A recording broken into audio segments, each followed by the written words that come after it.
뉴스 정면 승부. 이동형의 뉴스 정면 승부.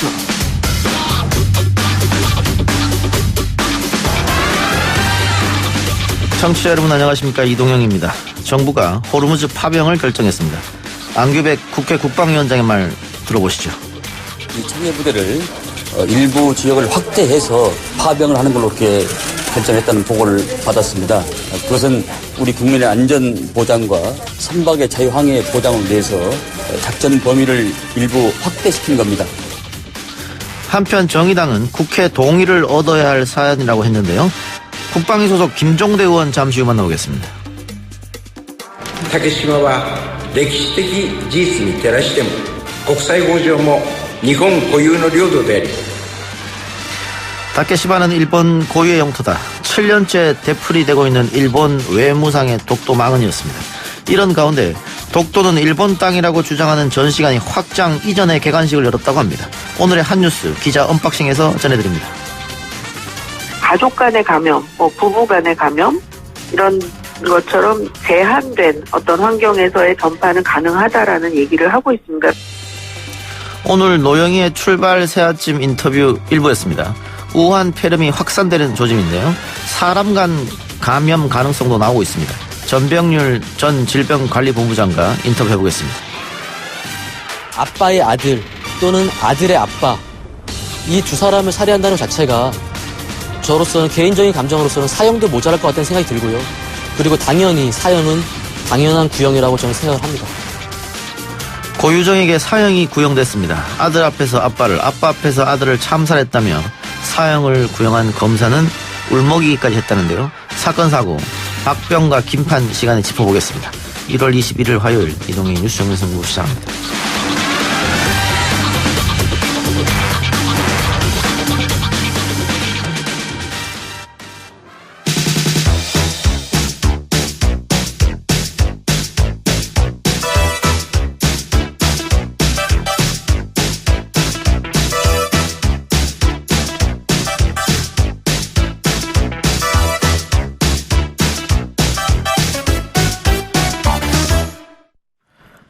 미국이 거듭 요청해온 호르무즈 해협 파병 문제 관련해서 오늘 정부가 입장을 정리했습니다.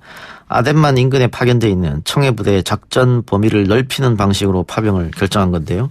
정부는 미국의 공동 안보구상 참여 형태가 아닌 한국군의 독자적 활동이라는 점도 강조하고 있습니다. 남은 문제는 국회의 비준동의 절차입니다. 민주당은 비준동의가 필요 없다는 입장인 반면에 야당에서는 의견이 갈리고 있는 상태입니다.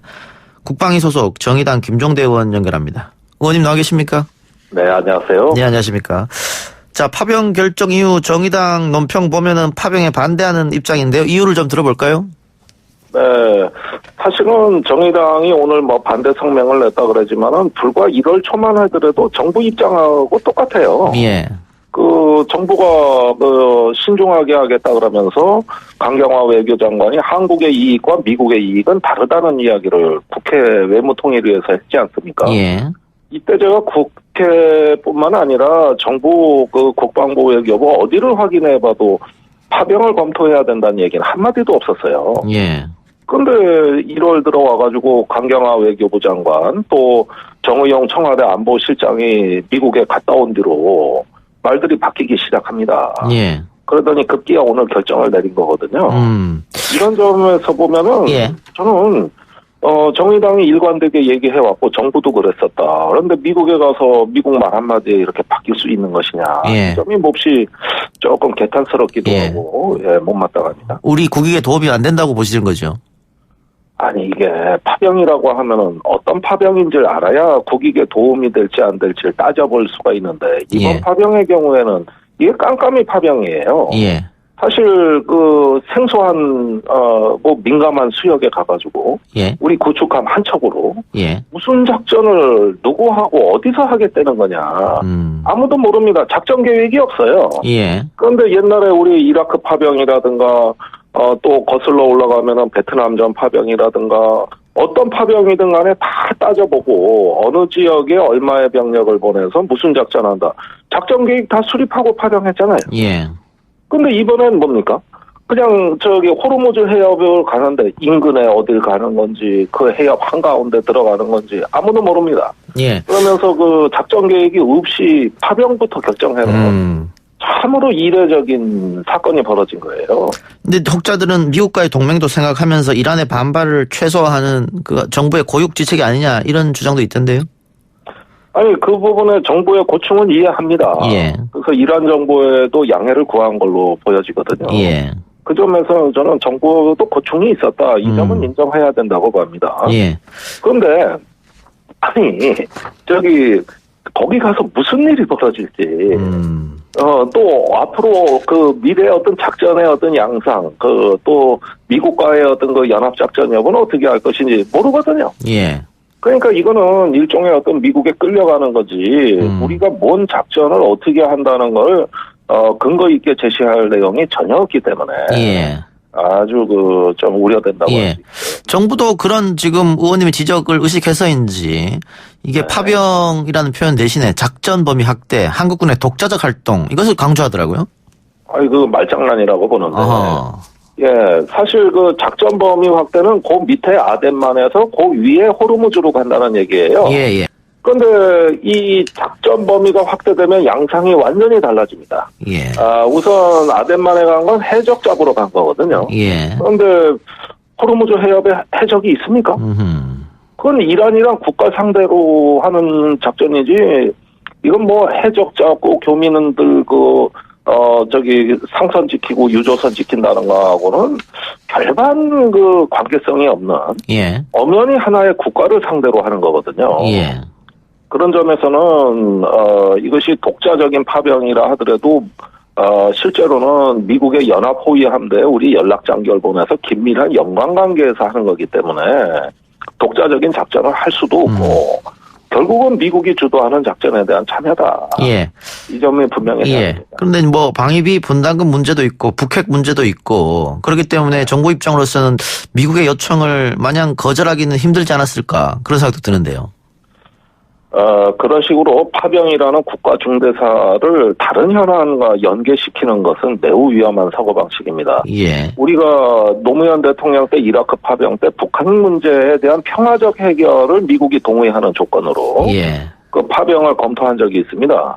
예. 그걸 윤영관 외교부 장관이 미국 가서 발언했다가 아주 망신도 보통 망신 당한 게 아니에요. 이 파병에 관한 현안에 어떤 다른 사안을 함부로 결부시키면은 미국은 동맹으로서 의리 지키러 한국이 온 건데 왜 북한 얘기를 여기서 꺼내냐. 예. 이러면서 벌컥벌컥 화를 내기 때문에 예. 이건 대로 주려다가 말로 받는 격이거든요. 예. 그런 식의 발상 자체가 이게 어떤 국가의 품격에 맞지 않는다. 예. 아니 북한 문제는 북한 문제고 파병 문제는 파병 문제지.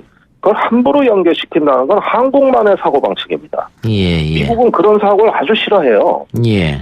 그것보다는 더 논리적인 접근이 전 있어야 된다고 봅니다. 예, 알겠습니다. 자, 그리고 중요한 부분이 국회 비준 문제거든요. 지금 네. 여당 입장은 필요 없는 부분이다 이렇게 이야기하고 있는 것 같습니다. 아니, 파병의 목적이 아덴만하고 호르무즈는 엄연히 다른 별개의 산입니다. 예. 이걸 아덴만 파병한 파병 연장 동의안이 작년 12월에 정기국회에서 통과된 안건이거든요. 예. 그러면은 그걸로 다 통치겠다는 얘기인데. 예. 그렇게 되면 헌법에서 국군의 파병은 반드시 국회 동의를 득하도록 돼 있는 우리 헌법에 대한 도전이 돼버려요. 헌법 60조 2항. 60조 2항입니다. 예. 그래서 특히 우리 헌법에서는 이 국군의 해외 파병에 대해서는 매우 엄격한 잣대를 요구하고 있거든요. 예.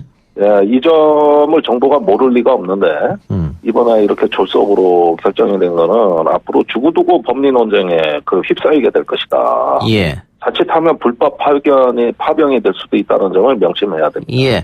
정의당은 당연히 국회 비준을 받아야 된다 그런 입장인데 자유한국당은 의견이 갈리더라고요. 아니 제가 제일 이상하게 생각하고 황당하게 생각하는 게 예. 분명히 아침에 자유한국당은 파병 환영한다고 논평 냈어요. 예. 찬성한다고. 예. 근데 점심때로 가면서 뭔 논평이 또 나온다고는 소문이 퍼지더니 결국은 국회 동의가 필요하다 그랬단 말이에요. 예. 제1야당을 왜 무시하냐고 또 이런 얘기까지 덧붙이고 있어요. 예. 제가 그 당의 그 진위는 참으로 짐작하기 어려운 게 원래 자유한국당은 작년 12월에 호르무즈 파병은 별개의 파병이므로 반드시 국회 동의 받아야 된다는 입장이었어요. 예. 그런데 오늘 환영 성명부터 발표하니 앞뒤가 안 맞지. 그러다 뒤늦게 다시 또 성명 내고. 이게 오늘 하루 종일 휘청휘청거린 겁니다, 이게. 그럼 자유한국당은 반대를 위한 반대를 하려고 하다 보니 스텝이 꼬였다, 이렇게 보면 됩니까? 완전히 스텝이 꼬였습니다. 예. 그러니까 무작정 반대도 아니고 그렇다고 무작정 찬성도 아닌. 이 사이에서 진동을 했던 것이죠. 예. 그런 점에서 자유한국당의 어떤 그 일관성, 책임성이 상당히 아쉽다. 예. 그 공당의 모습이 아니라고 보여집니다. 근데 정의당 입장에서는 가장 야당 중에 의석을 많이 갖고 있는 자유한국당하고 의견이 같으면은 좋은 거지 않습니까? 이 사안에 대해서는. 제가 작년에도 이 사안만큼은 자유한국당하고 정의당 입장 차이가 없다 그랬었습니다. 예. 그리고 사실 그때는 뭐 정부도 같은 입장이었기 때문에 그 점에서야 뭐 우리가 여야 간의 의견이 일치되는 거는 정치에 좋은 일 아니냐. 예. 그런데 이제 민주당하고 정의당 입장이 갈린 것이고 자유한국당이 중간에서 이상한 포지션으로 나온 거예요. 예. 그러니까 지금 이게 뭐 국회에서의 어떤 이 파병 논의가 굉장히 어지러워질 걸 예고하는 대목이죠. 예, 알겠습니다. 뭐 파병 문제 그리고 국회 미준 문제는 또 국민 내 여론이 어떤지 또 살펴봐야 될 테니까요. 좀 지켜보고요. 그 의원님 아까 전에 뭐 이 파병 문제랑 다른 사안은 연결시키면 안 된다 이런 말씀하셨는데, 그 북한 개별 관광 문제 있지 않습니까? 예. 이 개별 관광에서 아직 북한에서는 호응이 없는 입장이거든요. 그런데 뭐 반대도 하지 않고 있는 상황이에요. 어떻게 보세요? 아니, 북한에서 호응이 없을 거라는 것도 제가 작년부터 많이 얘기했던 겁니다, 실제로. 예. 그러니까 북한에서 우리 정부에 대한 어떤 기대치가 이게 아니거든요. 예. 그런 점에서 개별 관광이라는 건 뭐 남측이 안 할 수도 없고 궁여지책으로 그냥 밀고 들어오는 거 아니냐. 이런 식의 어떤 그 반응 이상을 얻어낼 수가 없어요.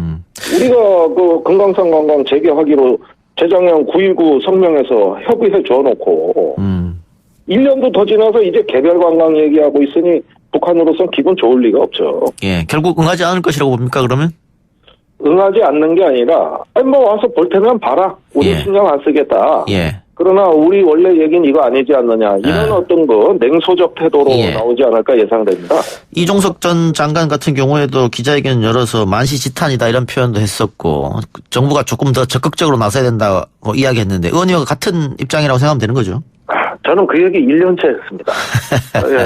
지금 만시지탄도 너무 만시지탄이라 가지고 벌써 실기한 것 아닌가 걱정이 될 정도로 늦었습니다. 이제라도 제 길을 찾아간다면 그나마 다행이죠. 그런데 그 금강산 단체 관광을 만약에 하게 되면 의원님 주장대로 이게 또 그러면 미국 제재하랑 부딪히는 거지 않습니까? 아니 그러니까 보십시오. 저기 북한에 가서 금강산 관광 재개를 약속한 건 우리 정부입니다. 아니 그때부터 어떤 그 중심을 세우고 그 다음 순서는 뭐냐면 유엔 안보리에 가서 대통령께서 제재 면제 시켜달라 이 발언을 하셨어야 되고 그것이 여의치 않았어도 노력하는 모습이라도 보였어야 돼요. 그런데 작년 초에 김정은 위원장 신년사가 정 관광이 유엔 제재에 걸리면은 제재 안 걸리는 방향으로 해라. 이렇게 한국에 길을 열어줬거든요. 그건 뭐 대량 현금이 넘어가는 이런 어떤 것들은 나중에 채무로 적립한다든지 해서 피해가는 방법으로 하면 될 거 아니냐. 그건 남측 사정을 우리가 헤아려 주겠다. 이런 뜻으로 북한이 얘기했는데 우리 정부가 답변을 못했어요. 아무 답을 못했다가 이제 와서 이제 개별 관광 얘기를 꺼내니까 제가 보기엔 남북 간의 소통이 지금 뭔가 오류가 생긴 거다. 이걸로 북한이 환영하지는 않는다. 이런 좀 더 과감함이 필요합니다. 알겠습니다. 하나만 더 여쭙고 마치죠. 해리 해리스 주한 미국 대사 문제인데요. 민주당 송영길 의원은 대사가 무슨 조선 총독이냐 불쾌감을 드러냈고 뭐 코수염 논란도 있었고요. 또 내정 간섭 아니냐 이런 말도 있었는데 의원님 생각은 어때요? 저는 해리스 대사가 조선의 뭐 한국의 총독 정도가 아니라 본인이 아시아의 황제라고 생각합니다. 그분이 태평양 사령관인데 전 세계 30억 인구가 아시아에 삽니다. 지구의 절반을 커버하고 여기 관장하는 태평양 사령관이고 본인의 상대는 중국이었어요. 제가 태평양 사령관 집무실에 가서 직접 대화를 나눠봤습니다. 예. 그런데 이분은 자기는 아시아권을 통치하는 어떤 거 하나의 큰 권력자로 생각하고 있는 거 아닌가 하는 느낌을 받았고, 그러니까 무슨 작은 나라의 총독입니까? 아시아권 전체를 호령하는 자기는 한때 대전략가로서 어떤 군신, 말하자면 황제적인 어떤 사고를 했던 사람 아닌가. 예. 그러니 한국이 얘기하는 거는 그냥 바로바로 받아치는 저런 자세가 나오는 것도 그 맥락이고 대전략가예요. 중국을 직접 상대해버립니다, 이 사람은. 그런데 미국은 항상 우리를 우방이라고 생각하고 우리도 우방이라고 여기기 때문에 이번에 파병 결정도 하는 것인데 지금 이 해리 해리스 대사 문제가 터지니까 미국에서 계속 신뢰한다 이런 입장을 냈거든요. 우리를 무시하는 거 아닙니까, 미국에서? 과거에는 주로 주한미군 사령관이 이와 같은 사고를 치면 대사가 무마했거든요. 예. 지금 주한미군 사령관은 보이지도 않고 대사가 직접 사고를 치고 있어요. 예. 근데 일단은 한 국가의 대사는 그 나라가 이렇게 선발해서 보내는 그 나라의 주권이기 때문에 예. 이 부분에 대해서는 미국이 원론적인 얘기를 했다고 봅니다. 그런데 그러면서 우리 문정인 대사 오는 건 또 막았잖아요. 예, 그렇죠. 그러면 한국이 껄끄러운 대사는 보내면서 미국이 껄끄러운 대사는 안 받겠다고 하는 것이 과연 주권을 존중하는 태도냐. 이 점에서는 저는 미국에 따질 건 따져야 되겠다. 그런다면 문정인 대사 받아라. 이렇게 얘기할 수 있는 건데 우리가 너무 밀리는 것 같아가지고 좀 안타깝습니다. 알겠습니다. 오늘 말씀 여기까지 듣겠습니다. 예, 감사합니다. 예, 지금까지 정의당 김종대 의원이었습니다. 1부 순서 마치고요. 2부 기자 언박싱 코너로 돌아옵니다.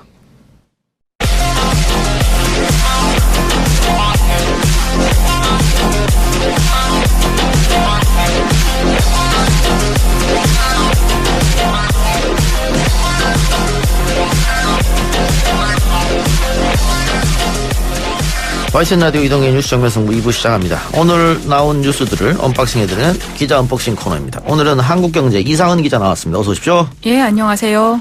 일본이 독도가 일본 땅이라는 주장을 본격적으로 쏟아내기 시작했는데 전시관도 새로 오픈했다고요? 아, 네, 그렇습니다. 원래는 사실 없었던 건 아니고요. 재작년 1월에 도쿄의 한 공원 지하에 30평짜리 규모의 영토 주권 전시관이라는 걸 만들었었거든요. 네. 근데 그때는 이제 지하에 있었어요. 네. 그래서 사람들이 좀 가기가 접근성이 떨어지고 또 좁고 30평밖에 안 되니까 좁고 내용도 좀 별로라고 해서 그래서 일본이 작년 말에 거기 운영을 중단을 하고 긴자선의 도라노몬역이라는 데가 있는데 거기 바로 앞에 아주 대대적으로 선전 시설을 갖춘 것입니다. 아, 그 지하 시설은 거기는 폐쇄하고? 없애고 이제 재개관을 한 거예요. 그러면서 더 크게? 네, 더 크게. 긴자 여기요? 네, 긴자선의 도라노몬역 바로 앞에 있다고 합니다. 도쿄 한복판에? 아, 도쿄 한복판이죠. 네, 사진으로 보니까 굉장히 크던데요. 정부가 한 겁니까, 이거는? 일본 정부가 그렇게 한 거고요. 예. 거기서 뭘 하는 거냐면 이제 러시아하고 그리고 우리하고 이제 중국하고 갈등하고 있는 세 군데 섬에 대해서 러시아하고는 이제 어디에 갈등하냐면 다들 아시겠지만 쿠릴 4개 섬 가지고 갈등하고 있고 또 예. 우리하고는 독도 문제가 있고 중국하고는 센카쿠 열도 또 중국명으로는 갸오위 갸오라고 하는 데 있잖아요. 그 세 군데에 대해서 이 땅들은 다 우리 땅이다. 이런 걸 주장하기 위한 상설 전시관이죠. 예. 그러면 러시아, 중국, 우리 합동으로 연계해서 좀 대응책을 마련할 필요도 있겠네요. 그렇게 되면 좋은데 그게 될지는 잘 모르겠습니다. 예.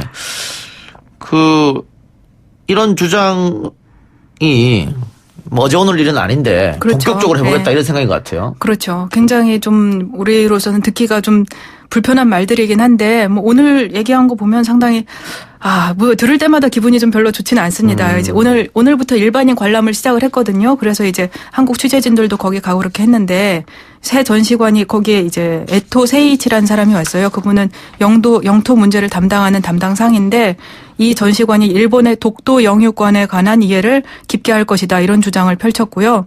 그래서 이거 이렇게 하면은 분쟁을 좀 더 갈등을 일으킬 우려가 있지 않느냐 이런 질문을 하니까 원래부터 독도는 일본이 쭉 영유했던 건데 전후에 일본이 피점령됐던 기간에 한국이 갑자기 점거한 거다. 그리고 아마도 그런 사실을 한국도 확실히 알고 있을 것이라고 생각한다. 예. 전시관을 관람하면 그에 대한 이해가 깊어질 것이다. 예. 우리가 들을 때 이렇게 들을 때마다 좀 약간 화가 나죠. 지금까지 우리 정부가 의도적으로 무시하는 경향이 좀 있었지 않습니까? 아무래도. 실질적으로 우리가 지금, 실효적 지배를 하고 주둔하고 있고 있으니까요. 하기 네, 때문에 네. 괜히 이게 시끄러울 필요 없다. 그렇죠. 지금도 마찬가지입니까? 지금도 우리 정부의 기본 스탠스는 거기서 크게 벗어나지는 않지만 이런 발언이 나올 때는 가만히 있기는 좀 곤란하잖아요. 그러니까 오늘 같은 경우에도 이 개관식에 대해서 이제 우리 외교부가 한마디를 하고 관련해서 이제 일본 대사관에서 사람을 오라고 해가지고 총괄공사를 청사로 불러서 항의도 하고 네, 유감의 뜻도 전하고 이렇게 했습니다. 알겠습니다. 한국에서 필리핀으로 불법 수출된 폐기물 중에 현재까지 필리핀에 남아있던 쓰레기가 5,100톤이나 되는데 네. 이 반송 절차가 시작됐다면서요? 네, 그렇습니다. 원래 이게 2018년 7월부터 우리가 필리핀에다 불법 수출했던 쓰레기가 한 6,500톤 정도 되는데요. 그중에 일부는 원래 컨테이너에 그냥 들어있어가지고 그대로 작년 초에 문제가 됐을 때 바로 이제 반송이 됐는데 나머지는 풀려가지고 산처럼 쌓여 있었거든요. 그럼 그걸 처리해서 다시 들여오는데 시간이 좀 걸리니까 이제 다시 반송을 시작했다고 합니다. 이거 필리핀 내에서도 여론이 아주 안 좋다 그러던데. 아, 굉장히 안 좋죠. 누가 이런 짓을 한 겁니까? 그거 이제 수원지검에서 그 부분을 수사를 했었는데 네. 어떤 한 업체가 이제 처리 업체가 이제 몇 군데가 있어요. 여러 단계를 거쳤는데 그 중에 이제 제일 핵심이 되는 처리 업체가 자기네가 1톤에 15만 원 받고 처리해 주겠다 이렇게 하고서는 그 쓰레기들을 가져왔어요. 그러고서는 실제로는 1톤에 10만 원 받고 처리해 주는 데에다 다시 넘겼어요. 그럼 톤당 5만 원이 남잖아요. 예. 그리고 6,500만 톤을 좀 전에 곱해봤는데 3억 2,500만 원? 이제 그 정도 돈을 벌자고 했던 데가 있는 거죠. 그래서 그 업체 사람이 필리핀에다가 자기가 그런 회사를 설립을 하고 하는 과정에도 관여를 하고 그리고 넘겼습니다. 자, 그럼 어쨌든 한국으로 다시 돌아오는데 네, 우리는 이거 어떻게 처리해요? 우리도 사실은 우리라고 해서 무슨 뾰족한 수가 있는 건 아니고요. 결과적으로는 가져와서 그냥 매각이 아니라 소각을 하게 되는데요. 태워서 없애는 거죠. 태워서 없애는 과정에서 이제 비용이 좀 많이 발생을 하는데 이제 필리핀에서 거기에서 보내는 비용은 필리핀 정부가 대기로 했고 우리 쪽에서 처리하는 비용은 이제 우리가 대기로 한국 정부가 되는데 한 10억 원에 드는 이 비용을 일단 우리 정부는 먼저 우리 정부가 쓴 다음에 그다음에 구상권을 업체들한테 잡아서 청구하겠다고 생각은 했지만 아직 행방이 묘연해서 솔직히 언제 잡힐지 잘 모르겠습니다. 아직 도주 중입니까? 네, 도주 중입니다. 아하, 참 이게 문제네요. 역시 쓰레기 대란이라고 하니까 그렇습니다. 여기저기서 쓰레기 문제가 터집니다. 다른 이야기 해봅시다. 네. 자, 4.15 총선을 앞두고 각 당에서 인재 영입 경쟁이 이어지고 있는데 자유한국당도 오늘 외교안보 전문가로 신범철 아산정책연구원 통일연구센터장을 영입했네요. 네, 그렇습니다. 오늘 오전에 영입 인사 환영식을 열었고요. 그래서 신센터장 영입을 공식적으로 발표를 했는데 그때 황교안 대표가 한 말이 굉장히 좀 재밌었어요. 신센터장을 부른 것은 당이 아니라 나라다. 그러니까 이제 안보 관련된 사람이니까 이분을 불러오면 우리나라 안보 문제에 좀 도움이 될 거다. 그렇게 상당히 의미를 부여하면서 불러드렸습니다. 예. 자, 유명한 또 분이죠. 주옥순 엄마부대 대표. 네네네. 경북 포항 북구에 자유한국당 예비 후보로 등록을 했네요. 네. 그분이 포항 출신이더라고요. 저는 사실 잘 몰랐는데 이제 포항 출신이시고 그래서 어제 예비 후보 접수를 마쳤고요. 자기 유튜브 통해서 충혼탑 가는 모습도 공개하고 그러면서 포부를 밝혔습니다. 예. 오늘 실검에도 올랐던데. 네네네. 이분이 그동안 가격 발언도 많이 했습니다만 특히 아베 총리님에게 문재인 대통령이 사죄해야 된다 이런 얘기에서 논란이 있었잖아요. 네, 그랬습니다. 작년 8월쯤인데 이제 일본이 무역 보복을 해가지고 우리나라가 노 재팬 이런 불매 운동을 한참 할 때였어요. 그때 이제 아베 수상님 국민의 한 사람으로서 진심으로 사죄를 드린다. 그리고 한국의 지도자가 무력해서 무지해서 한일 관계에 모든 것을 파괴했다.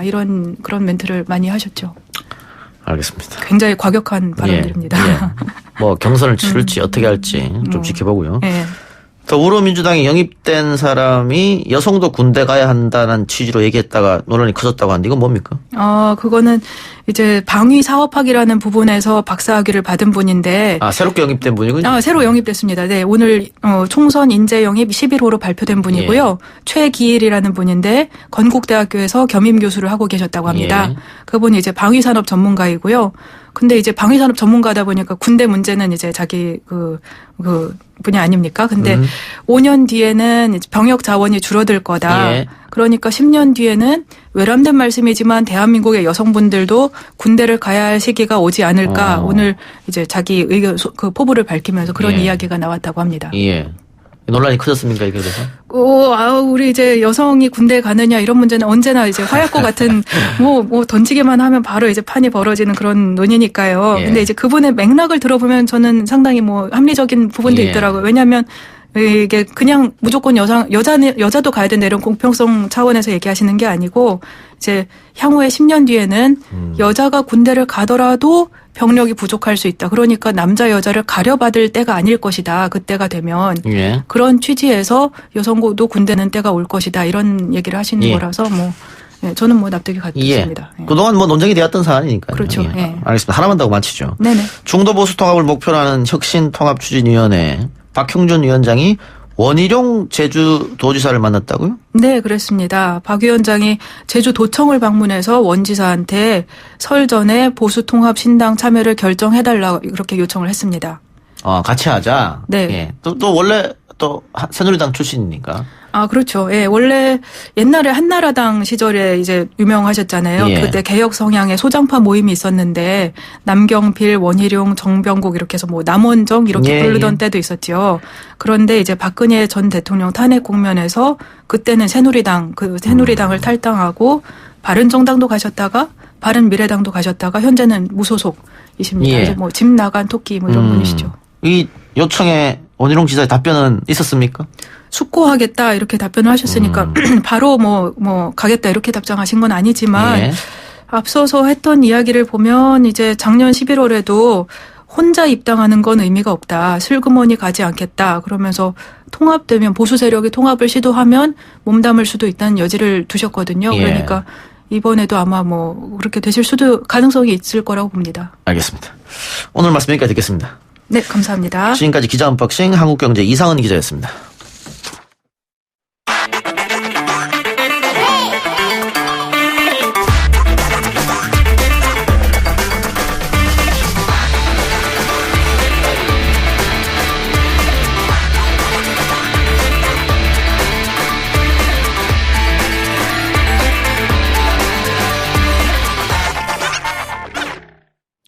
신종 코로나 바이러스에 감염돼 집단 발병하고 있는 우한 폐렴의 전파 속도가 심상치 않다고 합니다. 중국 내에서 4번째 사망자가 나오고 우리나라에서도 확진자가 나오는 등 확산 우려가 커지고 있는데요. 전 질병관리본부장을 지낸 차의학전문대학원 전병률 교수 연결해서 이야기 나눠보겠습니다. 교수님 나와 계십니까? 네, 안녕하세요. 전병률입니다. 예. 자, 국내에서도 일단 확진자가 발생한 상태인데요. 네, 교수님 지금 상황 어떻게 보고 계세요? 네, 일단 35세 그 중국 국적의 여성이죠. 예. 8일날 그 발병을 해서 발열, 우한, 근육통 증상이 있었고 국내 입국 과정에서 다행스럽게 검역 단계에서 이제 확인이 돼서 이 신종 코로나 바이러스 확진 판정을 받은 환자인데요. 예. 아무래도 이게 이제 인체 감염 사례가 이제 중국 내에서 확인이 된 상황이기 때문에 예. 국내에서도 상당히 이 주의를 기울여야 될 그런 상황이라고 봅니다. 특히 또 이제 곧 설 명절이 있고 이 설 명절 되면은 또 해외 이 입국자들도 상당히 많아질 텐데 예. 중국에서 한 10만 명 이상의 입국자가 있을 것으로 예상이 됩니다. 따라서 우리 보건당국이 검역 과정부터 상당한 이 주의를 기울여야 될 그런 상황이라고 저는 생각을 하고 있습니다. 근데 이 사람 간 전파 가능성이요. 처음에 중국 보건당국에서 가능성 없다고 했었는데 말이 바뀐 것 같네요. 네, 아무래도 이제 처음에는 이 우한에 있는 재래식 시장, 예. 그 수산시장에서 이 야생동물을 다루는 그런 접촉 과정에서 발생한 것을 추정을 했습니다만, 예. 이후에 이 환자들이 발생되면서 정밀역학 조사 결과 사람 간 감염이 있는 것으로 이제 확인이 되고 이에 따라서 중국 당국이 사람 간 감염이 있는 것들을 조심스럽게 이제 보도를 하고 그리고 결국은 이제 사람 간 감염이 있다고 중국의 고위 이 전문가가 지난 20일 날 TV에 나와서 발표를 했죠. 예. 네, 그래서 사람 간 감염이 확실하다 그렇게 이제 발표를 했습니다. 아하. 자, 그러면은 우리는 또 당연히 지난번 메르스 사태를 걱정을 할 수밖에 없는데요. 네. 지금 국내 첫 확진자가 중국인 여성인데 공항을 통해 입국하다가 이제 공항에서 발견된 거지 않습니까? 예, 그렇습니다. 근데 입국 과정에서 이 여성과 접촉했던 사람이 44명이라고 하는데. 예, 44명. 그래서 승객 29명, 승무원 5명, 또 공항 관계자 10명으로 지금 확인이 되고 있습니다. 질병관리본부가 당연히 지금 보고 있겠죠? 예, 그렇습니다. 그래서 총 44명 중에서 9명은 이미 출국을 했습니다. 그리고 35명은 이제 이 관할 보건소를 통해서 예. 현재 모니터링을 하고 있고 현재까지는 특이한 사항은 없는 것으로 그렇게 지금 발표가 되고 있습니다. 혹시 잠복기 있습니까? 네. 잠복기를 지금 최장 14일로 지금 보고 있습니다. 그럼 아직 모르겠네요. 어떻게 될지.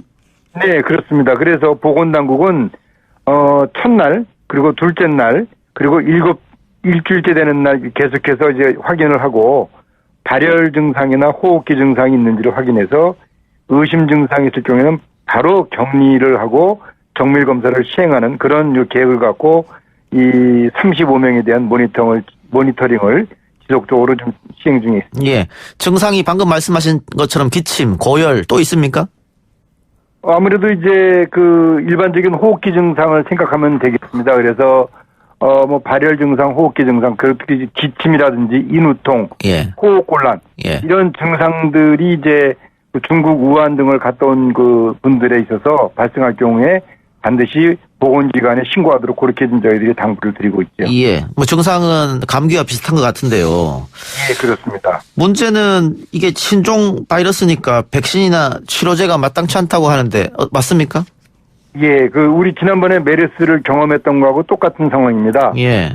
이게 이제 코로나 바이러스의 이제 변종 형태인데요. 예. 메르스나 사스나 마찬가지입니다. 예. 이러한 것들에 대해서는 백신도 없고 치료제도 없습니다. 그래서 중요한 것은 이제 대증요법을 하는 것이죠. 예. 증상에 따라서 이제 항바이러스를 쓰거나 또는 감염이 있는 경우에 2차 감염 예방을 위한 항생제를 쓰거나 예. 그리고 또 이제 수액제제 또 증상이 심할 경우에는 이제 호흡 보조 장치, 예를 들어 호흡기라든지 그런 것들을 쓰게 됩니다. 예. 환자의 면역력 상태가 이 예후를 판정하는 데 대단히 중요한 그런 요소라고 보면 되겠습니다. 네, 지난번 메르스는 전파력이 상당했지 않습니까? 네, 그렇습니다. 이건 어떻습니까?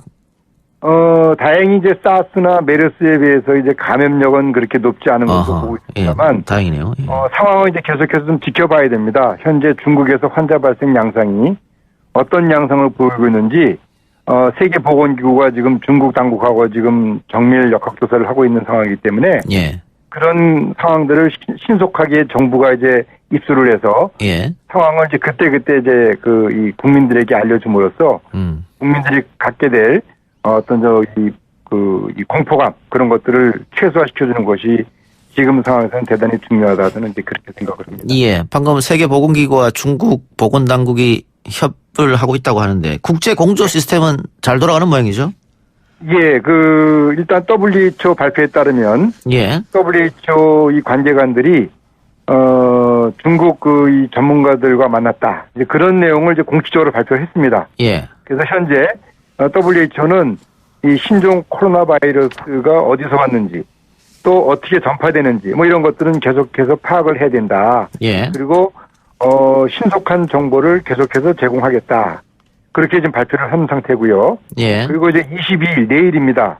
내일 세계보건기구가 긴급위원회를 개최를 해서 이 신종 코로나 바이러스의 국제적인 비상사태 해당 여부를 결정할 것으로 좀 알려져 있습니다. 예.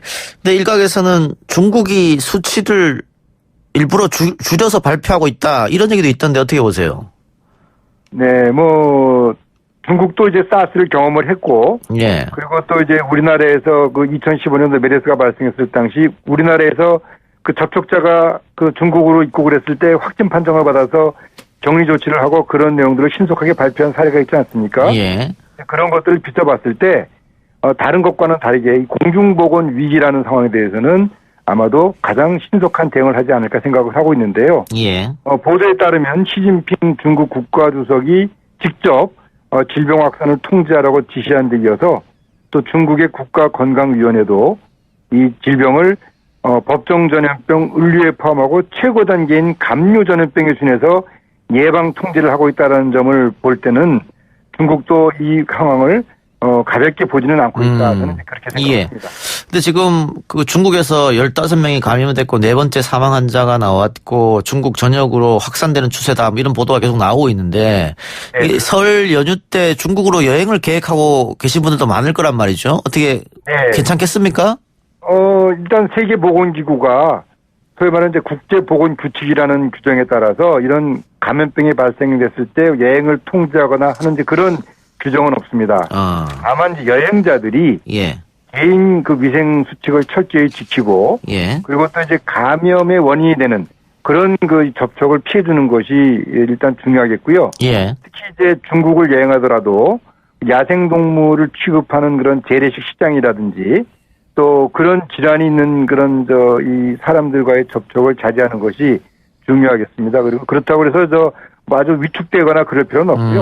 그냥 일상적인 생활을 하고 또 개인 위생 수칙을 잘 지키면은 중국이나 홍콩 뭐 이런 여행을 하더라도 크게 위험하지 않을 것이다. 저는 이제 그렇게 생각을 합니다. 재래시장 방문은 조금 자제하고. 또 야생동물 접촉도 자제하고. 야생동물 접촉도 자제하고. 개인 위생에 대해서 신경 쓰고. 개인 위생이라고 하면 어떤 겁니까? 손 자주 씻고 뭐 그러면 되는 겁니까? 일단 이게 이제 호흡기 감염이기 때문에. 이 가건물, 침방울 같은 것들이 이제 또 이 피부에 접촉이 될 수가 있습니다. 그런 경우에 이제 자기도 모르게 그것이 호흡기로 감염이 되는데요. 그런 걸 예방하기 위해서는 이제 손 씻기라든지 기침 예절 이런 것들을 철저히 지키고요. 그다음에 이제 발열 증상이나 또 호흡기 증상이 있는 사람들과의 접촉을 피하는 것 그것이 이제 예방 수칙이라고 이제 생각하면 되겠습니다. 마스크 이용도 괜찮습니까? 그럼요. 왜냐면 이제 그 증상이 있는 사람들은 다른 사람들에게 이런 이 침방울 이런 것들을 통해서 감염을 막아줘야 되기 때문에 마스크를 착용하는 것은 이 위생 수칙을 잘 지키는 그런 예절이라고 보시면 되겠습니다. 알겠습니다. 교수님 오늘 말씀 감사합니다. 네, 감사합니다. 고맙습니다. 지금까지 전병률 차의학전문대학원 교수였습니다. 1, 2부 순서 마치고요. 뉴스 듣고 3부로 찾아옵니다. 글쎄 안 들려 들을 뉴스 없어 아무 뉴스도 귀에 들어오지 않아 듣고 또 들어도 들을 뉴스 없어 만든 게 2%야 이동영의 뉴스 정면 승부.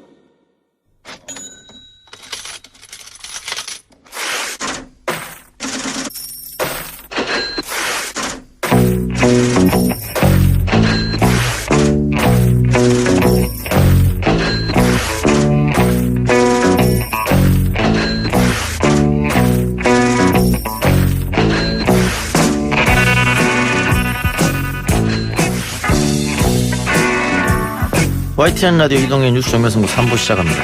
이번에는 경제 이야기 해보겠습니다. 경제 베스트 라인업 블록체인 미디어 조인디의 고란 기자 나왔습니다. 어서 오십시오. 네, 안녕하세요. 격주자하고 만나는 거죠? 네. 한 달에 2번밖에 못 빼서 약간 좀 섭섭합니다. 네, 경제 얘기 잘 풀어주시고요. 신격호 롯데 명예회장이 지난 일요일 별세했습니다. 이로써 1세대 창업주들이 모두 퇴장하게 됐네요. 예, 한강의 기적을 이끌었다고 하죠. 재계 1세대들 모두 역사 속으로 사라졌는데요. 특히 이제 지난해 김우중 전 대우그룹 회장이 별세했고 신 회장이 마지막이었거든요. 10대 그룹 창업자 중에선 유일한 생존자였는데 일요일 날 별세했습니다. 이거 제가 찾아보니까 42년에 83엔 들고 일본 건너가서 사업을 시작했다라고 하는데 맞나요? 이 신격호 명예회장에 대해서는 우리 이 작가님께서 전문가이신 것 같은데 이렇게 해가지고 42년에 창업을 해서 지금은 매출 100조 원대 5대 그룹으로 성장을 시켰습니다. 그 1세대 창업자는 LG그룹 구인회, 삼성그룹 이병철, S크립 최종현 모두 90년대 별세했고요. 또 2001년에 정주영 회장 현대그룹, 그다음에 2002년에 대한항공 조중훈 회장도 타계했습니다. 이로써 이제 창업 2세대의 경영자는 롯데그룹의 신동빈 회장이 있고요. 이미 3세대로 GS, 삼성, 현대차그룹은 넘어왔습니다. 4세대도 있죠? 네. LG그룹과 두산그룹은 이미 4세대입니다. 어쨌든 신격호 회장 고향인 울산에서 직장 다니다가 일본으로 건너가서 고학 학교 다니면서 또 돈도 벌고 우유 배달부터 시작해서 입시전적인 인물이긴 하죠. 근데 지금 100조 원대 매출을 올리고 있다고 하는데 말년은 좀 씁쓸했다고 할까요? 형제의 난도 있었던 것 같고요. 그렇죠. 네, 차남인 신동빈 롯데그룹 회장, 장남인 신동주 SDJ 코퍼레이션 회장 이 둘이 2015년 7월에 경영권 다툼을 벌여왔어요. 예. 그 이후에 그 신 명예회장이 눈을 감을 때까지 두 아들은 화해하지 못했습니다. 게다가 이제 2018년 10월에는 신동빈 회장이 이제 국정농단 경영비리 2심 선고 당시에 법정에서 두 아들이 마주쳤었거든요. 근데 1년 3개월간 얼굴 맞대지 않았고요. 특히나 이제 좀 약간 말년에 안 좋았던 게 신 명예회장의 정신 건강 여부를 두고서 두 아들이 다퉜죠. 한쪽은 치매다. 한쪽은 아니다. 정상적인 경영 판단이 된다. 예. 결과적으로는 이제 정신감정위에서 서울대병원에 입원까지 하고 한정 후견인 지정을 받아가지고 신 명예회장이 경영 일선에서 완전히 물러난 뒤에 뭐 지난 일요일에 타계를 한 거죠. 근데 왕자의 난, 뭐 형제의 난, 뭐 롯데그룹만 있는 건 아니잖아요. 그렇죠. 여러 그룹에서 공통적으로 겪고 있는 건데. 네네. 역시 이 피보다는 돈입니까? 그렇죠. 왜 이렇게 가난해서 우리 집은 싸울 일이 없다 뭐 이런 일 하잖아요. 돈이 많으면 다 싸움이 일어나는 것 같아요. 예. 그 이제 신 명예회장 같은 경우 이제 아들들은 형제의 난을 겪었잖아요. 예. 근데 이제 동생들과도 좀 분쟁이 있었습니다. 사실 그 이제 경영을 하면서 초기에 자기 동생들을 경영에 참여시켰습니다. 예. 신 명예회장 같은 경우에는 10명이나 됐거든요. 예. 거기에 장남이었어요. 그러다 보니까 동생들을 경영에 참여시켰는데 대표적인 갈등을 빚었던 인물이 바로 둘째 동생인 신춘호 농심회장입니다. 예. 그 일본에서 형을 돕다가 형이 라면 사업하지 말라 그랬는데 라면 예. 사업을 하겠다고 그 뛰어들었거든요. 그러면서 신 명예회장이 시기상조다 하지 말아라라고 했는데도 추진을 하니까 신격호 명예회장이 한 말이 그럼 롯데라는 사명을 쓰지 마라. 라고 해가지고 신춘호 회장은 농심으로 이제 사명을 판 다음에 라면 사업을 시작했고요. 예. 지금까지도 뭐 장례식장에도 사실 신춘호 회장은 안 나타났습니다. 그랬습니까? 네네. 그리고 아버지 제사도 따로 지내는 것으로 지금 알려져 있는 상황이고요. 또 막내 동생인 신준호 푸르밀 회장과는 이게 사실 그 부동산 실명제가 아닌 시절에 양평동에 있는 롯데제과 푸드 홈쇼핑 부지를 그 나눠서 보유를 했습니다. 예. 그런데 실명제를 하면서 동생이 이거 내 거다라고 주장을 하고 나니까 그 사이에 또 틀어진 거죠. 그렇게 틀어졌는데 다행히 뭐 다행이라고 해야 되나요? 이 신준호 회장은 장례식장의 모습을 드러냈습니다. 예. 자, 근데 문제는 이제 신 명예회장이 갖고 있던 그 많은 재산, 뭐 1조 얘기도 나오고 있더라고요. 네, 이게 정확히 뭐 얼마인지는 몰라요. 일단은 이제 상장사 지분이 있습니다. 롯데지주, 롯데쇼핑, 롯데제과, 롯데칠성음료. 이거는 공시가 되니까 가격이 나오거든요. 19일 별세 기준으로 종가 기준으로 해서 뭐 다 합쳐보니까 한 2,200억 원 정도 나와요. 그리고 인천시 계양구에 골프장 부지가 있는데요. 이게 한 시가 4,500억 원 상당한다고 합니다. 벌써 한 7천억 되네요. 두 개 얘기했는데. 그렇죠. 여기다가 이제 비상장 롯데물산 지분도 있거든요. 이게 정확히 비상장이기 때문에 얼마인지는 알 수가 없는데 2010년에 한번 거래가 있었어요. 그때 평가액을 환산해 보니까 한 1,600억 원 정도로 추정이 됩니다. 여기에다가 일본에도 다수의 비상장 기업의 지분이 있거든요. 그다음에 호텔 롯데의 최대 주주인 일본 롯데홀딩스 지분도 갖고 있고요. 롯데그룹의 지배구조의 최정점에 있다는 광윤사 이것 지분도 있습니다. 요거 다 합치면 대충 한 수천억 원 될 거다라고 있고요. 그다음에 이제 또 뭐 크리스피 크림 도넛 재팬, 패밀리, 롯데그린 서비스 등 계열사 지분 요거 다 합치면 말씀하신 대로 아까 1조 정도 넘는 걸로 추정됩니다. 그 일본에 있는 재산은 아마 일본에서 상속세를 내겠죠. 네네. 세금은. 그러니까 우리 쪽에 있는 한국 쪽에 있는 것은 한국에 상속세를 낼 텐데 이 정도 금액이면은 50%거든요. 그렇죠. 그래서 세무 당국만 제일 좋아졌다. 뭐 이런 얘기도 농담식으로 흘러다니고 있던데 누구한테 상속가 갈 것이냐. 지금 보니까 그 신격호 회장이 3명의 처로부터 자식을 4명을 낳았거든요. 네, 첫 번째 아내는 이제 고인이 되셨고 그러면은 이 자녀 네 분이 상속받는 겁니까? 아니면 그 아내분들까지 다 같이 상속받는 겁니까? 이 부분 좀 조정이 필요할 것 같아요. 1순위가 배우자잖아요. 근데 여기서 배우자라 함은 등록이 돼야 돼요, 법적으로. 그런데 지금 현재 보니까요, 그 등록된 부인이 이미 돌아가신 그 노순화 여사라는 원래 첫 번째 부인이에요. 그다음에 지금 현재 그 시게미스 하스코 여사, 이 그 신동주 회장과 신동빈 회장의 어머니 이분하고 그다음에 뭐라고 해야 하나 사실혼 관계에 있는 서미경 씨 이분은 등록이 안 됐습니다. 소위 말하는 호적이 안 올라왔습니까? 네, 그렇기 때문에 상속권이 없습니다. 아, 그렇군요. 원래 배우자가 50% 갖는 거거든요. 근데 이분들은 이제 없기 때문에 등록이 안 됐기 때문에 상속권이 없고요. 그러면 소위 말한 직계 비속에 갑니다. 자식들한테 가는 거거든요. 그러면 가족관계 등록부상 봤을 때 누가 직계 비속이냐 말씀드린 대로 신동주, 신동빈 이 회장들이 있을 거고요. 신영자, 첫째, 딸. 이 전 롯데복지재단 이사장이 있고요. 그리고 마지막으로 신유미, 이 베일에 휩싸인 이 롯데호텔 고문이 있습니다. 이 신유미 이분이 바로요. 그 서미경 씨 딸이에요. 네. 언론 한 번도 노출되진 않았고. 네네. 그래서 서미경 씨 엄마는 상속권이 없지만 딸은 상속권이 있습니다. 이게 따로 유언장을 남기지 않았기 때문에요. 일단 법적으로 보면 4명이 고루 나눠 갔습니다. 25%씩. 네네. 예. 다만 여기서 4명이 모여가지고 우리 이렇게 해서 뭔가 어머니한테도 좀 주자라고 조정을 하면 줄 수는 있습니다. 아, 그렇군요. 네. 그러니까 크게 보면 1조 재산에 세금이 50%니까 5천억에서 5천억 원을 25%씩 4명이 나눠 갖는다. 이렇게 보기. 1,250억 원씩 나눠 갖는 거거든요. 그러면 그래서 이게 지배구조에 혹시 영향이 있습니까? 그래서 1,250억 원이라고 가정을 하고 이거를 지금 현재 경영권에 도전하고 있는 신동빈 회장이 이 1,250억 원을 모두 투자를 해서 만약에 그 롯데 지분을 사들인다. 예. 라고 해도 얼마 못 사들여요.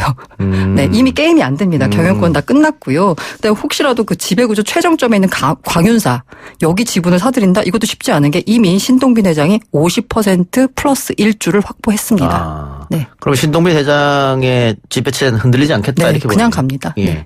그 신명예 회장 별세 소식 들리고 그 롯데 관련주들이 조금씩 다 올랐거든요. 네. 좀 약간 비정하다고 해야 되나요? 시장은. 예. 네. 그 뭐 명 회장이 죽었지만 가격은 오르는. 네. 예전에 이재용 삼성 부회장이 구속될 때도 약간씩 올랐단 말이죠. 어떻게 그걸 판단해야 될지 잘 모르겠어요, 저는. 일단 시장에서는 오히려 뭐 신동빈 체제로 강화되고 롯데가 조금 더 공격적으로 적극적으로 사업을 주지 안정적이 될 않겠느냐. 것이다. 네, 예, 그렇죠. 그렇군요. 알겠습니다. 자, 자식들 사이의 분쟁의 역사를 보자면 제가 앞서도 얘기했습니다만 뭐 꼭 비단 롯데그룹만 있는 건 아닙니다. 뭐 현대그룹도 있었고요. 한진그룹도 지금 남매의 난이 한창이지 않습니까? 그렇죠. 누가 차지하느냐, 지분을 더 많이. 사실 여기가 제일 뜨겁죠. 예, 이게 오빠와 여동생과의 다툼인가? 아니죠. 아니, 누나와 남동생? 동생이죠. 예, 네. 다툼인데 이게 뜬금없이 카카오가 등장합니다. 네네. 카카오가 1% 대한항공 한진그룹 주식을 샀다고요? 네, 어제 한진칼 지분을 1% 매입했다라고 사실켰거든요. 예. 이 한진칼이라는 회사는 한진그룹의 지주회사입니다. 곧 여기 지분을 많이 차지하면 전체 경영권을 장악할 수 있습니다.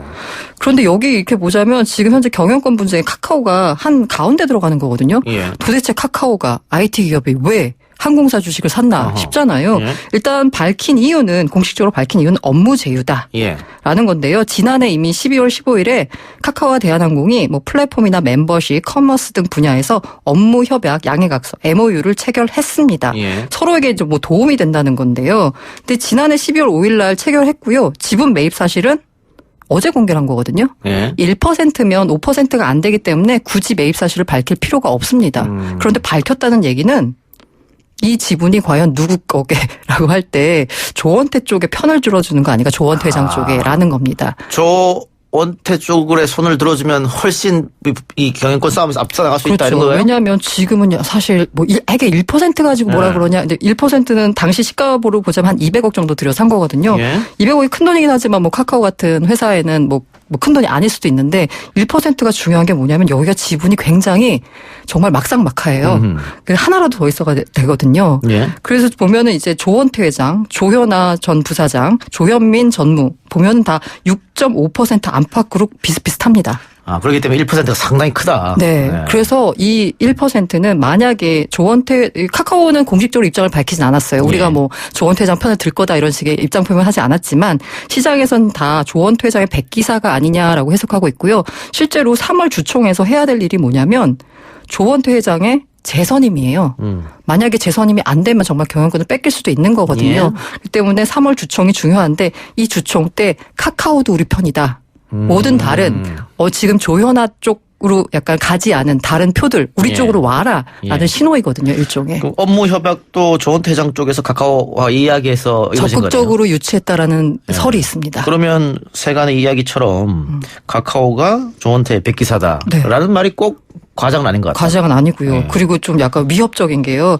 뭐 소문이긴 하지만 조현아 전 부사장 쪽이 KCGI라고 지금 강성부 펀드라고 알려진 지금 현재 지분을 17.29% 갖고 있습니다. 단일 주주로는 가장 많습니다. 여기랑 만났다는 얘기가 돌고 있거든요. 네. 그 사이좋게 지내면 안 됩니까? 그렇죠. 이게 근데 사실 그 기업 경영 한진그룹 입장에서 보자면 모르겠지만 이 조씨 일가라고 표현해야 되나요? 여기 입장에서는 지금 서로 뭐 자기 무덤을 파는 꼴이에요. 이러다가 지금 뭐 KCGI는 사실 외부인이잖아요. 그리고 델타항공도 약간 그냥 뭐 백기사라고 하지만 어떻게 할지 모르고 또 반도건설이라는 또 곳이 새로 들어왔는데 여기 의중이 또 모르고 이러면서 자기 일가들 사이에서는 이렇게 싸워서 좋을 게 없지만 지금 현재 벌어지고 있는 상황은 피 튀기는 경영권 분쟁입니다.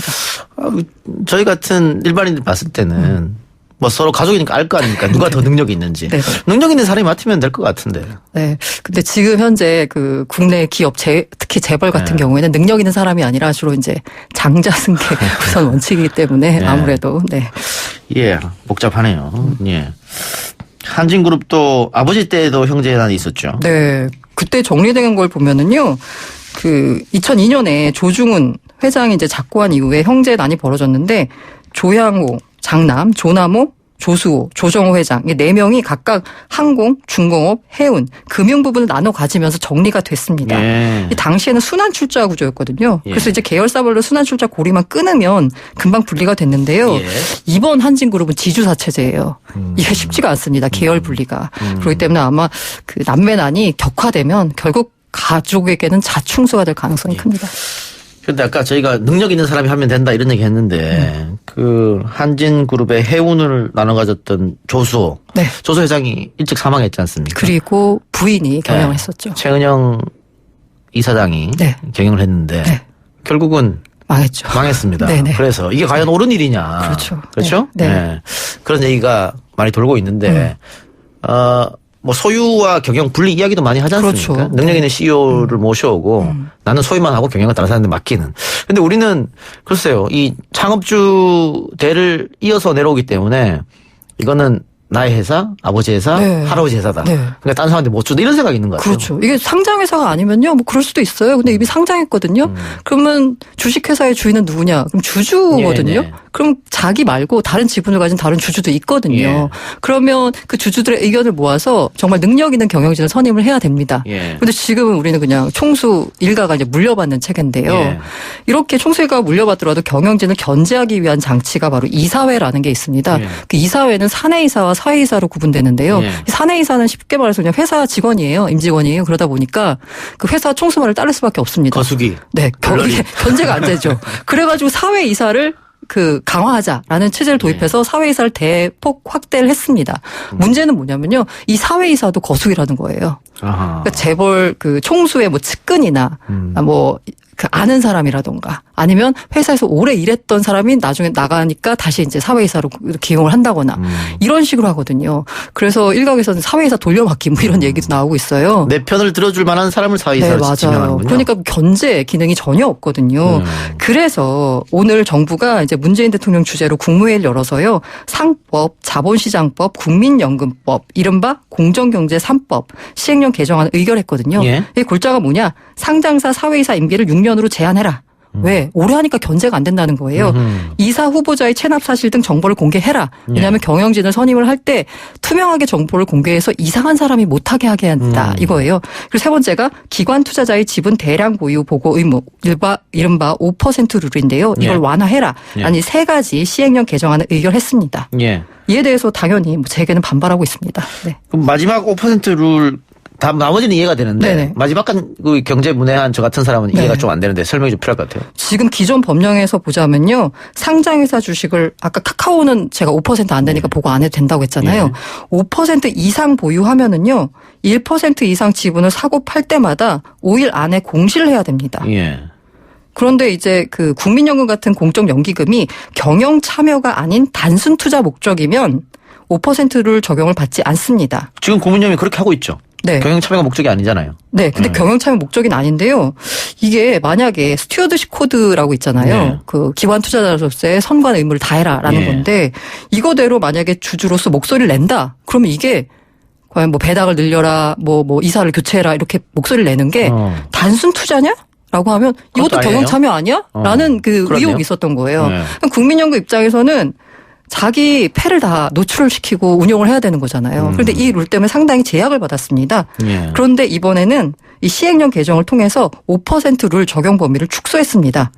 공적연기금, 국민연금이죠. 기업 지배구조 개선을 위한 정관 변경을 추진하거나 회사 임원의 위법 행위에 대한 해임 청구권 등을 행사하거나 배당을 늘려라라는 요구하는 활동 등은 경영 참여가 아니다. 예. 그러니까 스튜어드십 코드에서 적용된 선관의 의무를 다 해도 5%를 적용을 받지 않으니까 적극적으로 주주권 행사를 해라라고 이제 법을 바꾼 거죠. 예, 알겠습니다.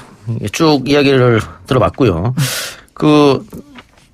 여러 가지 얘기를 했습니다만은 결국은 소유 경영 분리 안 되고 뭐 도덕적으로 경영진들이 문제가 있고 하면 네. 소위 말하는 오너 리스크가 발생하지 않습니까? 그렇죠. 대한항공도 그런 오너 리스크로 많은 손님들이 빠져나갔고 외국 언론에 조롱을 받기도 했단 말이죠. 네네.